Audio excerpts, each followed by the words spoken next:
오늘 이 밤에 우리의 모든 짐들, 염려와 두려움들을 다 여호와 하나님께 맡기고 여호와로부터 임하는 평안과 안식을 누리는 이 밤이 되시기를 예수님의 이름으로 축복합니다.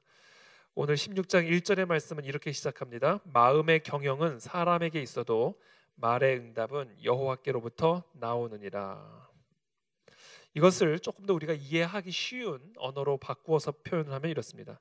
마음의 계획은 사람에게 있어도 결정은 여호와께 있다라는 겁니다. 우리가 계획은 할 수 있습니다. 그러나 그 계획을 최종적으로 결정하고 제거하시는 분은 하나님이십니다. 이것이 잠언 16장 1절의 말씀이에요. 마음의 경영은, 마음의 계획은 사람에게 있어도 말의 응답은, 결정은 여호와 하나님에게 있다라는 것이죠. 이것을 기억하는 것이 지혜다라는 겁니다.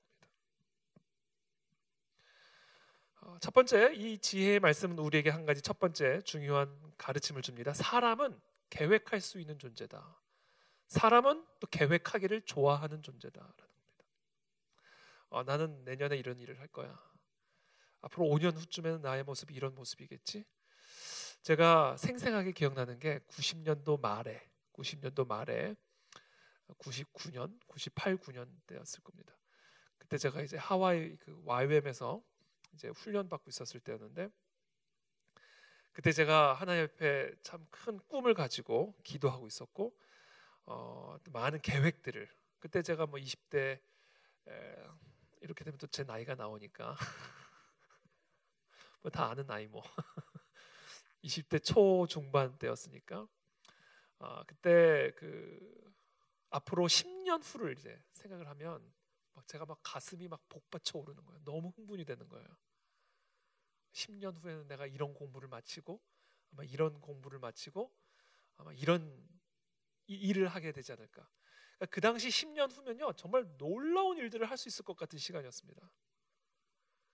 근데 제가 10년을 그리고 나서 지나고 보니까 제가 그때 생각했던 거랑은 별 그렇게 그런 수준은 아니더라고요.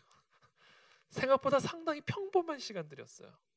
생각보다 제가 생각했을 때는 참 대단한 일들이 이루어질 것 같았고 대단한 일들을 또 하게 될 거라고 생각을 했지만, 막상 10년이란 지나고 보니까 10년이란 그 시간이 사실 쉽지 않은 시간이었고, 환상적인 시간이라기보다는 환장적인 시간이었고, 되게 많은 그 어떤 뭐 광야 또 훈련 연단의 시간들이었죠.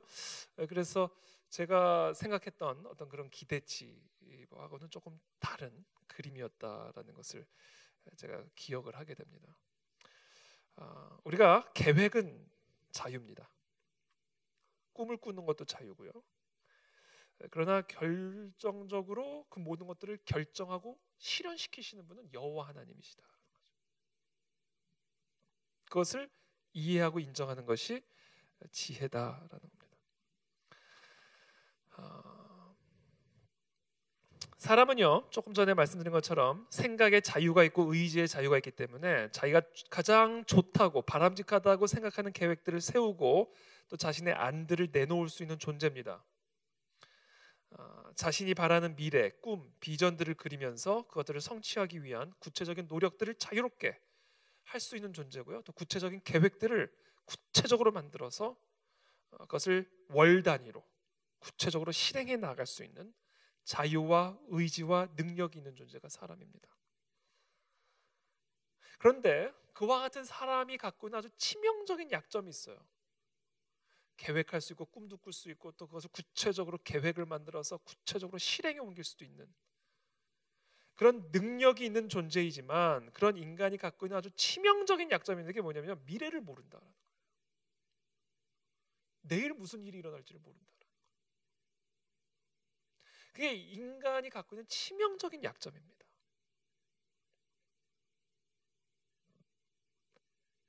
인간은 정말 무궁무진한 잠재력과 능력을 갖고 있는 존재입니다. 이 인간이 만들어 놓은 이 문명을 한번 보십시오. 좀 놀라운 일이죠. 사람은 정말로 놀랍고 위대한 존재입니다.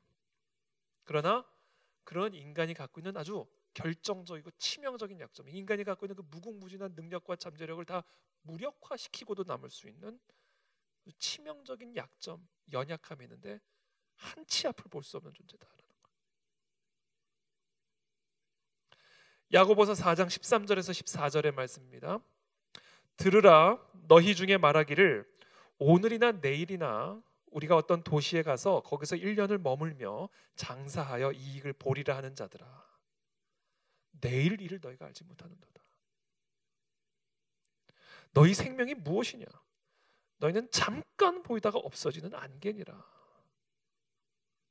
잠깐, 우리가 인간이라는 이 인생이라는 게요, 잠깐 보이다가 없어지는 안개와 같다라는 거예요. 그게 너희의 생명이다라는 겁니다. 그래서 지금 이 야고보가, 사도 야고보가 한 치 앞도 모르면서 1년 후, 10년 후를 계획하는 우리들에게 말씀하시는 거예요. 오늘이나 내일이나 우리가 어떤 도시에 가서 거기서 1년을 머물며 장사하여 이익을 보리라 하는 자들아, 내일 일을 너희가 알지 못하는도다. 미국의 세계 무역센터 쌍둥이 빌딩, 지금은 이제 다 무너졌습니다만, 세계 무역센터인 쌍둥이 빌딩은 처음에는 이 뉴욕의 항만청에서 관리를 했습니다. 공기업에서 관리를 했죠. 공기업에서 관리를 하면 항상 효율성이 조금 떨어지는 경향이 있습니다. 그래서 그 건물 관리를 민간 기업으로 이양을 시키기로 결정을 했어요. 그때 이 이양을 받은 민간 기업이 두 회사인데, 하나는 미국 회사입니다. 실버스타인이라고 하는 회사고요. 또 다른 회사는 호주 웨스트필드라고 하는 회사입니다. 이 두 회사가 이 쌍둥이 빌딩 무역센터 관리를 할 수 있는 그 권한을 땄어요. 99년간을 장기 계약을 했습니다. 장기 임대 계약을 맺은 거예요. 그럼 100년을 임대 계약으로 맺은 겁니다. 임대료는 32억 달러. 나중에 한번 계산해 보십시오. 어마어마한 돈이죠. 그래서 99년간 장기 임대 계약을 했어요. 이 실버스타인의 오너, 이 회장은 레리 실버스타인이라는 사람인데, 이 사람은 50년 동안 뉴욕 일대에서 부동산 개발 사업으로 초특급 거부가 된 사람입니다. 웨스트필드, 호주의 웨스트필드 설립자인 프랭크 로위, 이 사람 역시 호주에서 두 번째로 가는 갑부였습니다. 그런 거부임에도 불구하고 이들에게는 채워지지 않는 그런 갈망이 있었고 욕심이 있었는 게 뭐냐면, 저 쌍둥이 빌딩을 관리하고 싶은, 저 쌍둥이 빌딩을 책임질 수 있는 관리권을 따고 싶은 그런 욕망, 그런 소원이 이들 안에 있었죠. 근데 그 꿈이 결국에는 성취된 겁니다. 꿈 같은 일이죠. 그렇게 이 두 회사가, 이 두 회장이 이제 그 쌍둥이 빌딩을 관리할 수 있는 관리권을 따고 최종적으로 계약을 맺은 이후 6주 만에 9.11 테러가 일어났습니다.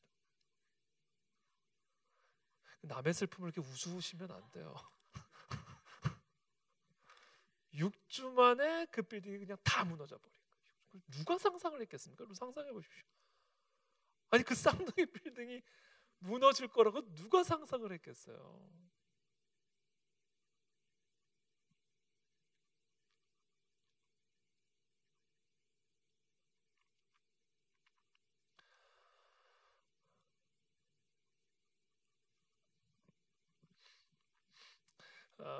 그래서 잠언의 기자는 이 잠언을 쭉 읽어보면요, 뭐 여러 가지 참 많은 말씀들이 있는데 크게 이렇게 공통적으로 나오는 주제들이 있습니다. 그 중에 하나가 이제 게으름에 대한 주제였고요. 우리가 지난 몇 주간 우리가 나눴던 주제고, 또 다른 하나는요, 그러니까 자랑하지 말라, 계획하지 말라, 모든 행사를 다 여호와께 맡기라. 이게 지혜다라는 거죠. 잠언 27장 1절에 보면 이런 말씀을 하시죠. 너는 내일 일을 자랑하지 말라. 하루 동안에 무슨 일이 날는지 네가 알 수 없음이니라. 내일은 고사하고 오늘 남아있는 이 하루 동안에도 저와 여러분들에게 무슨 일이 일어날지를 모른다.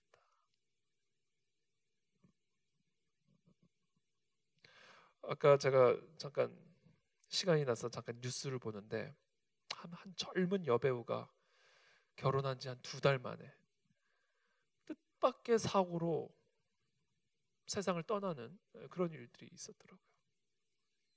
고속도로에서 차를 세워놓고 고속도로에서 차를 세워놓으면 안 되는데 비상등을 켜놓고 차를 세워놓고 어떤 연유에서든 하여튼 차를 세워놓고 나왔는데 뒤에서 차들이 그냥 받아버린 거예요. 결혼한 지 2달 된 젊은 여성이었는데 곳곳에서 사망 사고 소식이 들려옵니다. 건강하던 분이 갑자기 심장 발작으로 돌아가시고. 그러니까 오늘 하루 오늘 남아 있는 하루 동안에도 무슨 일이 일어날지 모른다.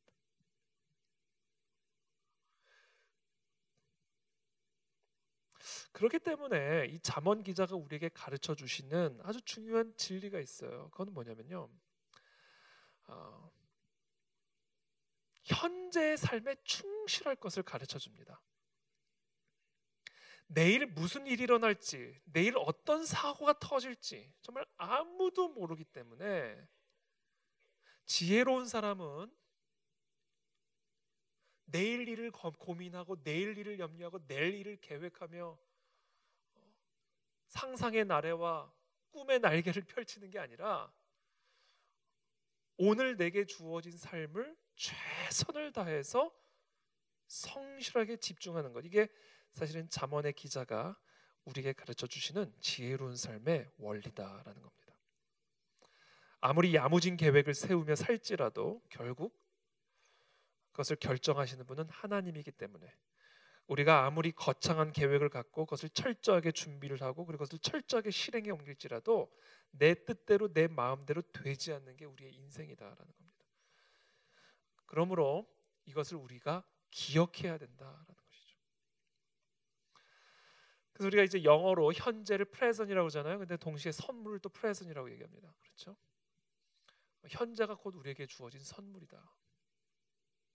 그래서 오늘이 내 인생의 마지막 날인 것처럼 살 때 우리는 정말 우리의 삶을 선물로 기쁘고 감사하게 살아갈 수 있고 또 오늘 하루를 살아가는 마치 이 하루살이처럼 오늘 하루가 내게 주어진 마지막 날인 것처럼 오늘 하루가 정말 내게 주어진 선물인 것처럼 우리가 참으로 귀하게 충실하게 살아갈 때 다양한 형태의 두려움과 염려들을 끊어낼 수 있는 힘을 갖게 됩니다.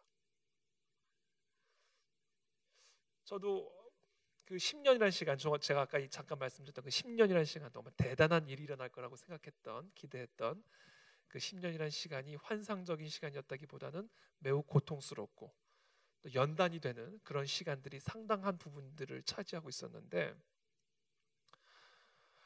그때 제가 이런 경험을 한 일이 있어요. 매일 아침 마치 그 감옥에 들어가는 것과 같은 고통을 가지고 아침에 이제 출근을 하는 거죠. 매일 아침마다 마음에 너무 곤고함을 가지고 오늘도 내가 버틸 수 있을까? 오늘도 내가 살아갈 수 있을까? 정말 마치 감옥으로 출근하는 것처럼 한 달이면 이 삶이 끝나면 이런 생활이 한 달이면 끝나면 좋겠다. 매번 그랬거든요. 출근할 때마다 이걸 어떻게 해야 되나? 정리해야 되나? 어떻게 해야 되나? 그렇게 3년을 갔는데 그때 제가 출근을 하면서 그때 하나님이 제게 주신 아주 중요한 깨우침이 있었는데 이게 뭐였냐면 오늘이 내 삶의 마지막 날인 것처럼 최선을 다하고 그냥 오늘 하루에 나의 모든 정신과 에너지를 집중시킬 때 내일에 대한 염려와 두려움들을 끊어낼 수 있는 그 결박들을 끊어낼 수 있는 힘이 주어질 수 있다는 깨우침을 주셨어요. 그래서 저와 여러분들의 삶에 많은 두려움, 미래에 대한 많은 두려움이 있기 때문에 사실은 계획을 짜는 거거든요. 우리 인간의 본성 안에 미래를 알 수 없는 그런 연약함과 한계를 지니고 있기 때문에 두려움이 와요. 이런 일이 일어나면 어떡할까? 저런 일이 일어나면 어떡할까? 그래서 그 두려움을 상쇄시키기 위해서 우리가 끊임없이 내 안에서 발버둥 치면서 하는 일이 계획을 짜는 겁니다. 이런 계획을 짜고 저런 계획을 짜서 미래에 불어닥칠지 모르는 어려움과 고난들을 방어하고자 하는, 이겨내고자 하는 어떻게 보면 우리의 몸부림인 거예요, 사실은. 근데 그것이 다 헛것이다. 그래서 사실 우리가 이렇게 계획을 하고 꿈을 꾸고 이 모든 것들이 사실은 현재의 고통과 고난을 잊고자 하는 또는 미래의 두려움들을 잊고자 하는 어떻게 보면 우리 자구책이다. 자구책. 근데 그 자구책은 정말 실효성이 없는 자구책이다. 그렇기 때문에 잠언의 기자는 그와 같은 헛된 일에 마음을 빼앗기지 말고 오늘 내게 주어진 이 하루의 삶이 마치 나의 마지막 하루인 것처럼 오늘 하루에 하나님과 동행하며 최선을 다해 우리의 삶과 에너지와 관심을 오늘 하루에 집중시킴으로 도저히 우리가 헤아릴 수 없고 알 수 없는 이 미래에 대한 막연한 두려움들을 끊어낼 수 있는, 그 결박을 끊어낼 수 있는 힘을 얻으라. 잠언 기자가 우리에게 가르쳐주는 지혜입니다. 그래서 여러분, 오늘이 우리의 마지막 날인 것처럼 살면요, 거기서 에너지가 나옵니다. 여러분에게 시한부 인생이 선고되었다고 한번 가정을 해봅시다. 앞으로 우리에게 남은 삶이 딱 한 달이다 또는 일주일이다 한번 상상해 보십시다. 그럼 여러분 그 일주일을 어떻게 사시겠어요? 그 마지막 하루를 어떻게 사시겠습니까? 그런 심정으로 사랑하고, 그런 심정으로 일을 하고, 그런 심정으로 우리의 하루하루를 살아갈 때 그 속에서 하나님의 경영들이 이루어진다라는 거예요. 그 속에서 하나님의 뜻들이 성취되어진다라는 것이죠. 그렇지 않고 오늘 일은 다 내팽개치고 미래에 대한 두려움을 잊기 위하여 또는 그것을 계획하기 위하여 우리 나름대로의 꿈을 꿔가면서 내가 바라는 소망들을 막 그려내고 이런 것들이 결국은 다 헛된 일이다라는 것을 오늘 이 잠언의 기자는 얘기합니다. 마음의 경영은, 계획은 사람에게 있어도 말의 응답은, 그 모든 결정은 여호와께로부터 나오느니라. 자, 그래서 이 16장 1절은 그래서 결국 우리에게 다음과 같은 메시지를 우리에게 주고 있습니다. 그것은 뭐냐면 결국 모든 것을 이루시는 분은 여호와 하나님이시다라는 것에 사실은 방점을 찍고 있는 겁니다. 제가 좀 전에 말씀드린 것처럼 인간은 내일을 알 수 없고 미래를 알 수 없는 존재예요. 그렇다고 해서 미래에 대한 아무런 계획도 없이 주먹구구식으로 계획성 없이 살라는 말씀은 결코 아니죠. 미래에 대한 막연한 두려움을 잊기 위해서 우리가 나름대로 상상하고 계획하는 그런 헛된 일들을 그만두고 모든 것이 여호와 하나님께서 이루시는 분이니까 우리가 계획한다고 되는 게 아니라 하나님이 이루어 주셔야 이루어지는 것이니까 그 하나님의 도우심과 축복 없이는 어떤 일도 진행할 수 없음을 기억하고 그 하나님과 동행하라는 그 메시지에 오늘 이 본문에 방점이 찍혀 있는 겁니다. 여러분, 하나님의 도우심과 축복 없이는 어떤 일도 진행해 나갈 수가 없습니다. 그래서 사실 하나님은요, 저도 마찬가지입니다만 저도 그런 경험들을 참 많이 했습니다만 하나님은 종종 사람들의 계획을 가로막으시고 사람들이 취하는 조치들을 깨트리시는 경우들이 참 많이 있습니다. 우리는 성경을 통해서 그런 경우들을 많이 발견하게 되는데 예컨대 바울의 경우죠. 성령이 아시아에서 말씀을 전하는 것을 방해하세요. 아니, 말씀을 전하겠다는데 그것을 막아요. 그래서 그들이 비두니아로 가고자 애를 쓰되 예수의 영이 허락하지 않았다 이렇게 되어 있습니다. 그러니까 사람이 아무리 선한 목적과 선한 일을 위해 애를 쓴다 해도 안 되는 게 있어요. 이게 다 하나님이 허락을 하셔야 되는 일들이다. 밤에 환상이 바울에게 보이니 마게도냐 사람 하나가 서서 그에게 청하여 이르되 마게도냐로 건너와서 우리를 도우라 하거늘. 자, 그 환상을 보고 사도 바울이 마게도냐를 향해 나아가는 것이죠. 결국은 모든 일들은 하나님이 주관하시고 이끄시고 인도하셔서 하나님의 뜻을 이루어 가신다라는 겁니다. 그렇기 때문에 우리 모두는요, 필연적으로 우리의 삶 속에서 하나님의 방해를 만나게 되고요, 하나님이 차단하고 깨트리는 것들을 경험하게 됩니다. 그게 오늘 잠언 기자의 말이에요. 마음의 경영 계획은 사람에게 있어도 그것의 모든 결정은 여호와께서 하시는 것이다. 이것을 기억하라. 그러므로 어떤 일이 성사되지 않았을 때, 어떤 일이 방해되어질 때 우리는 그것을 가지고 낙심하거나 절망할 것이 아니라 하나님의 인도하심을 분별할 수 있는 그런 하나님의 역사로 바라봐야 된다라는 것이죠.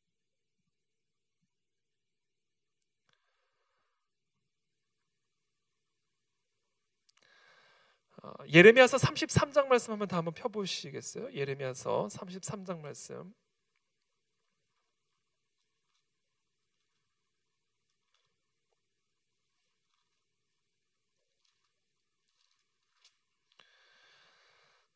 제가 제일 좋아하는 말씀인데 예레미야서 33장 1절부터 한번 제가 읽어드릴게요. 예레미야서 33장 1절부터 읽어드리겠습니다.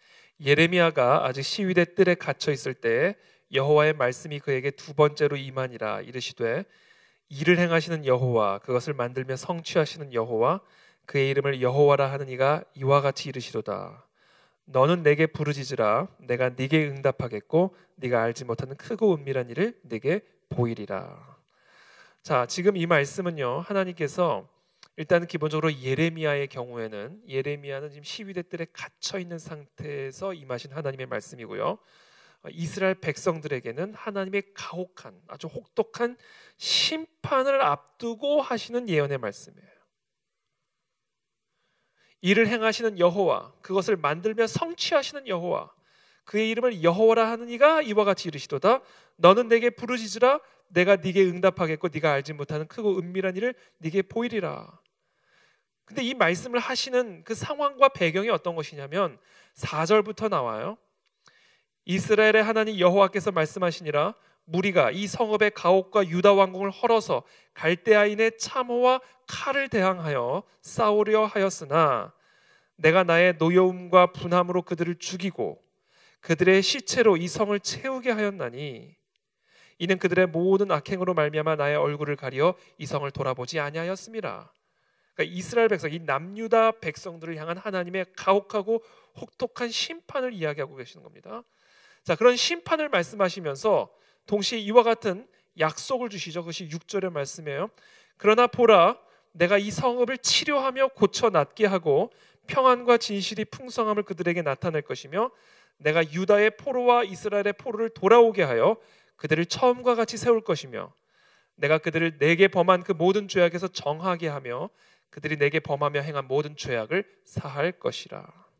이 모든 일을 행하시고 성취하시는 이 하나님의 말씀을 들으라.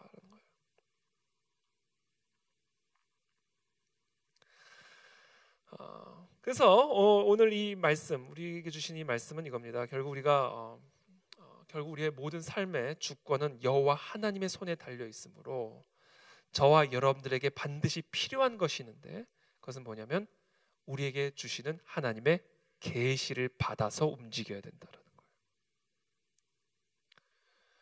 우리의 어떤 마음의 상상 속에서 그려내는 계획이 아니라 하나님으로부터 주어지는 계시를 받아서 행해야 된다라는 거예요. 이게 마음의 경영은 사람이 할지라도 길을 정하는 분은 여호와께 있다라는 것이, 길을 정하는 분은 여호와다라는 것이 바로 이 의미입니다. 저는 저와 여러분들이 오늘 이 밤에도 기도하는 가운데 정말 하나님으로부터 말미암는 계시가 임하게 되기를 축복합니다. 우리의 한 걸음 한 걸음, 우리의 삶의 한 걸음 한 걸음을 우리의 나름의 계획을 따라가는 것이 아니라 하나님으로부터 주어지는 계시를 받아서 움직여질 때 그때 일을 행하시고 뜻을 성취하시는 여호와 하나님을 만나게 될 것이다라는 거예요. 그렇다면 그 계시를 어떻게 받는가? 오늘 하나님 말씀하시잖아요. 예레미야 33장에서 너는 내게 부르짖으라. 내가 네게 응답하겠고 네가 알지 못하는 크고 은밀한 일을 네게 보이리라. 이 약속을 주시잖아요. 그래서 저는 저와 여러분들 모두가 정말 하루하루 매일매일 이 하나님께 부르짖고 기도하는 가운데 하나님이 주시는 이 계시를 따라서 행하고 살아가는 저와 여러분들의 삶이 되기를 예수님의 이름으로 축복합니다. 이것이 지혜로운 자다라는 거지. 마치 출애굽한 이후에 이스라엘 백성들이 광야에서 구름 기둥과 불 기둥을 따라 하나님의 인도하심을 받아 행진하였듯이 신앙생활이라고 하는 것은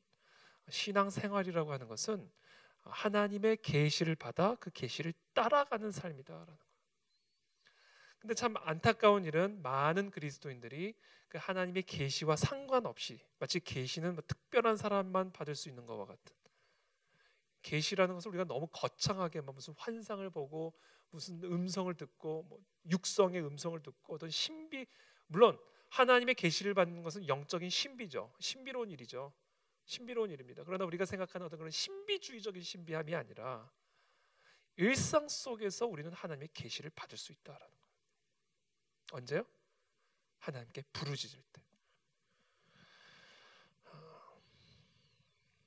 그래서 저와 여러분들의 삶의 발걸음을 인도하실 수 있도록 여러분 구체적으로 하나님께 기도하고 부르짖게 되기를 축복합니다. 하나님, 길을 가르쳐 주십시오. 내가 가야 할 방향을 보여주십시오.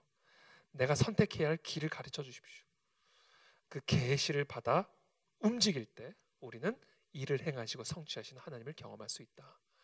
그 하나님이 우리에게 주시는 첫 번째 계시, 여러 가지 계시가 있겠지만 가장 기본적인 계시가 아까 말씀드린 거예요. 오늘 하루에 충실한 삶을 살라. 그렇게 우리가 하루하루 하나님과 동행할 때 5년 후, 10년 후를 뒤돌아봤을 때 하나님이 나를 이렇게 신실하고 완벽하게 인도해 주셨구나라는 것을 깨닫게 되는 거죠.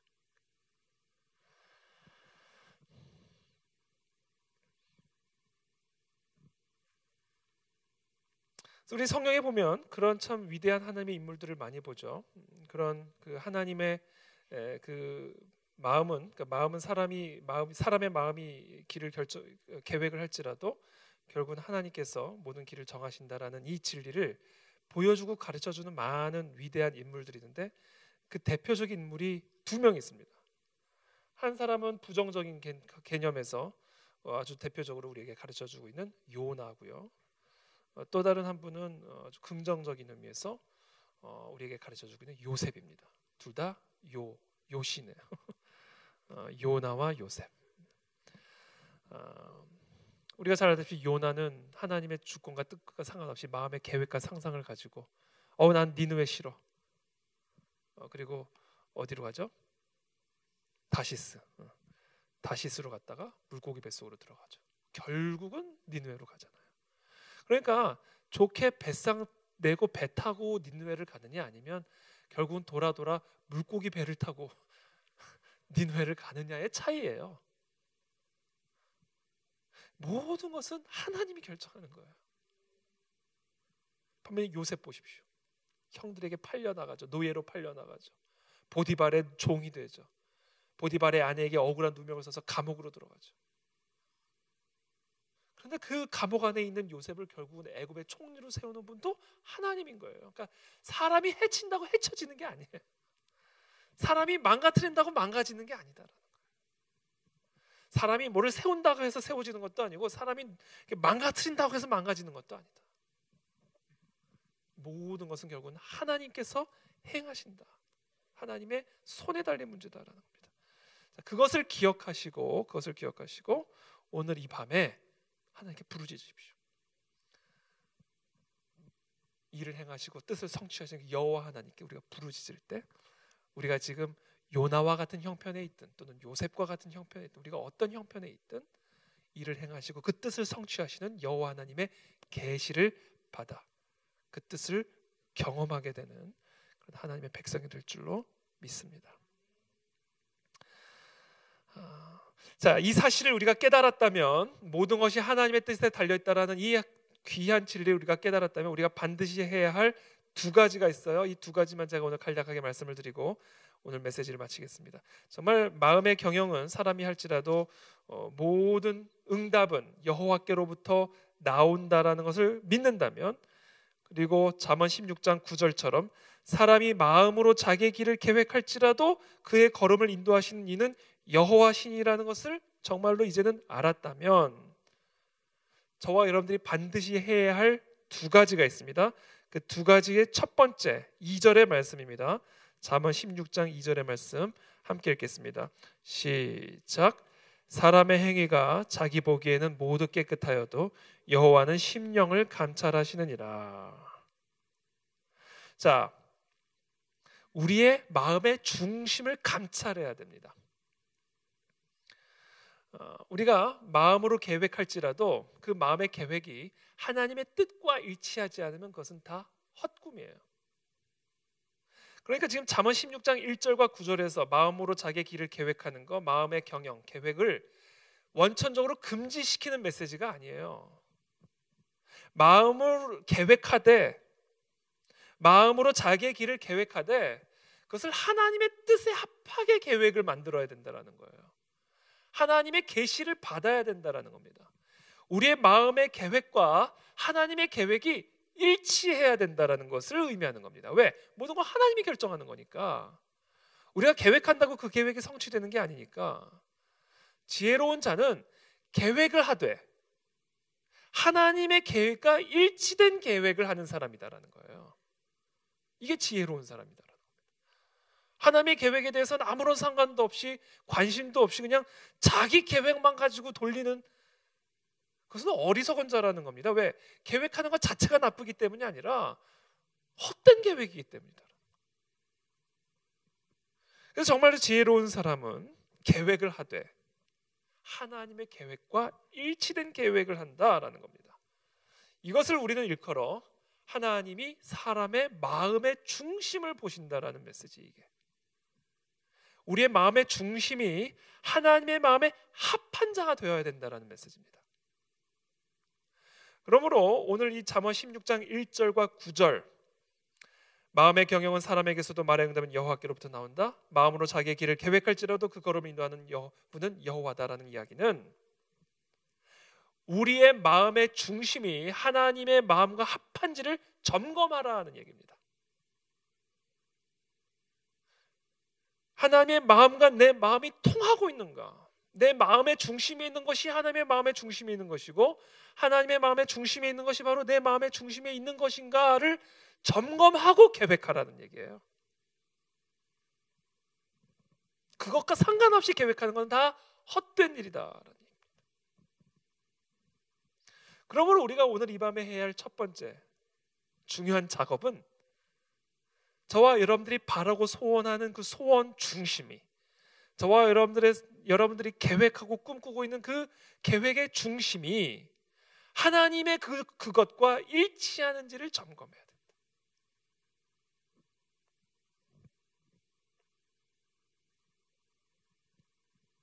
여러분, 형통한 삶의 비결이 뭔지 아세요? 나의 뜻과 하나님의 뜻이 일치하면 나의 뜻은 100% 응답되어집니다. 이 형통한 삶의 비결이에요. 우리가 형통한 삶을 원하잖아요. 형통한 삶을 우리가 오해를 합니다.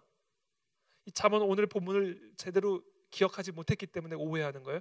우리가 생각하는 형통한 삶은 내 계획이 성취되는 게 형통이라고 생각을 해요.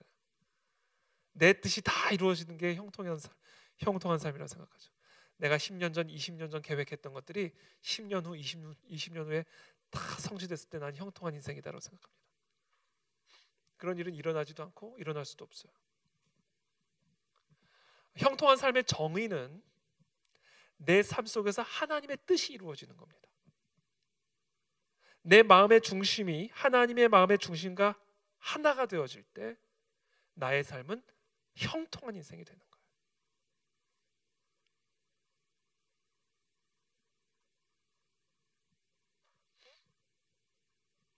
저는 이 시간 축복합니다. 하나님의 뜻과 나의 뜻이 일치가 되어지는 은혜가 있게 되기를 축복합니다. 이것이 기도예요. 기도라고 하는 것은 나의 뜻을 관철시키는 것이 아니라 하나님의 뜻으로 내 뜻이 변화되어지는, 그것이 결국은 기도의 핵심적인 의미죠. 그래서 저와 여러분들이 오늘 이 밤에 기도를 드려야 할 기도의 핵심적인 주제는 이겁니다. 하나님의 뜻을 구하는 기도를 드리십시오. 나의 뜻을 관철시키기 위한 기도가 아니라 나의 뜻을 간절히 구하되 나의 그 뜻이 하나님의 뜻과 일치되기를 기도해야 합니다. 그때 우리는 비로소 우리의 삶 속에서 일하시는 하나님, 그 하나님의 뜻을 성취하시는 하나님을 경험하게 되는 것이죠. 제가 그래서 그 원리를 하나 가르쳐 드리려고 그래요. 그 원리를 제가 항상 강조하는 원리입니다만, 나의 뜻과 하나님의 뜻이 일치되어지는 그 비결, 그 기도의 원리를 제가 오늘 말씀을 드리려고 합니다. 첫 번째는요, 일단 마음의 소원을 다 하나님께 간구하십시오. 지금 내 계획들을 다 토해냈어요. 하나님, 나는 이런 계획을 갖고 이걸 원하고 이런 마음의 소원이 있습니다 라는 것을 토해내십시오. 그리고 그것을 토해낼 때 변론을 하십시오. 왜 이 뜻이 하나님의 뜻에 합당하다고 내가 생각하고 있는지, 왜 이것이 하나님의 마음의 중심에 있는 것과 일치하는 것이라고 내가 믿고 있는지를 기도하면서 마치 변호하듯이 변론을 하십시오. 하나님, 내가 이 일을 하고 싶은데요, 내가 이 일을 하고자 하는 목적은 바로 하나님의 나라와 의를 위해서 이와 같은 유익이 있는 것이고 바로 하나님의 마음의 중심에 있는 것이 바로 그것이기 때문에 내가 바로 이것을 하기를 원합니다 라고 변론하면서 기도하라는 말씀입니다. 그런데 그것으로만 기도를 하면 안 돼요.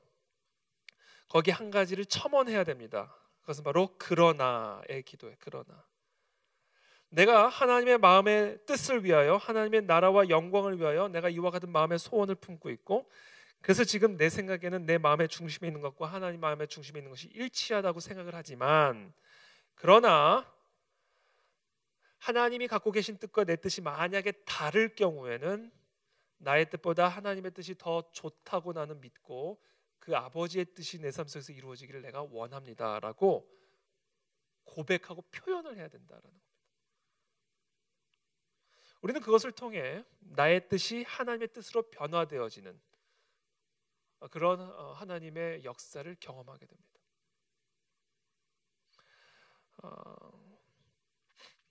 그래서 오늘 저 여러분들 축복하면 그렇게 한번 기도해 보세요. 여러분들의 마음의 소원들을 기도하되 변론하면서 기도하십시오. 이게 왜 하나님의 뜻에 합한 것인지 이것을 변론하면서 기도하는 것이죠. 자, 그렇게 변론을 한 후에는 최종적인 결정은 하나님께 맡겨드리면서, 하나님, 그러나 나의 생각, 나의 계획보다 더 좋은 하나님의 계획과 뜻이 있다면 나는 그 뜻이 내 삶 속에서 이루어지기를 진심으로 바라나이다 라고 고백하셔야 된다. 만약 이것을 고백하기가 어려울 경우에는 그것이 마음의 우상일 가능성이 크다라고 성어 어거스틴은 얘기합니다. 그래서 우리는 이와 같은 기도를 통해 지금 내가 구하는 것이 내 마음의 우상인지 하나님의 뜻인 것인지 분별할 수 있게 되고요. 이 뜻이 이루어질 수 있는 일인지 아닌지, 이것이 하나님의 뜻에 합한 것인지 아니면 나의 뜻에 합한 것인지들을 분별할 수 있게 된다는 거예요. 우리는 그런 기도를 통하여 우리의 삶을 향한 하나님의 계시를 발견할 수 있다라는 것이죠.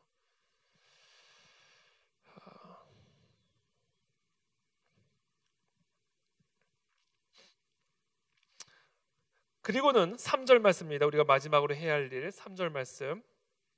너의 행사를 여호와께 맡기라. 그리하면 네가 경영하는 것이 이루어지리라. 자, 그리고 나서 우리가 해야 할 일은 그 모든 행사들을 여호와께 하나님께 다 맡겨드리고 우리는 그 하나님께 완전히 우리의 주권을 내어드리고 순종하며 나아가는 거예요. 그때 우리가 경영하는 것들이 다 이루어지게 될 것이다. 형통하게 될 것이다라고 약속하고 계십니다. 그래서 오늘 우리 함께 이렇게 그냥 기도하면 좋을 것 같아요. 오늘 우리 주신 말씀들을 기억하고 우리 마음의 계획들이 아무리 화려할지라도, 그것이 아무리 합리적일지라도, 그것이 아무리 하나님 들으시기에 참으로 아름다운 그런 기도의 제목이라 할지라도 하나님은 우리의 속사람, 마음의 속을 다 감찰하시는 분입니다. 그러므로 저와 여러분들이 하나님의 그 형통한 은혜를 누리는 삶을 살아가기 위해서는 하나님의 뜻이 나의 뜻이 되고 나의 뜻이 하나님의 뜻이 되어지는 그런 하나님의 마음을 품은 그런 하나님의 사람이 되어야 합니다. 그래서 오늘 이 시간 우리가 함께 기도할 때 하나님, 내 안에 다양한 기도의 제목, 마음의 소원, 또 마음의 계획들이 있지만 그런 하나님, 이 모든 것들을 내가 다 하나님께 다 맡겨드리고 나의 뜻과 하나님의 뜻이 온전히 일치되어지게 되기를 원합니다. 내 마음의 중심을 감찰하게 도와주시고 그래 정말 내 마음의 중심에 있는 것이 하나님의 뜻과 일치하게 하여 주셔서 우리의 삶 속에서 형통케 하시는 하나님의 은혜를 누리도록 축복하여 주옵소서. 우리 함께 기도하며 나가겠습니다. 함께 기도하겠습니다.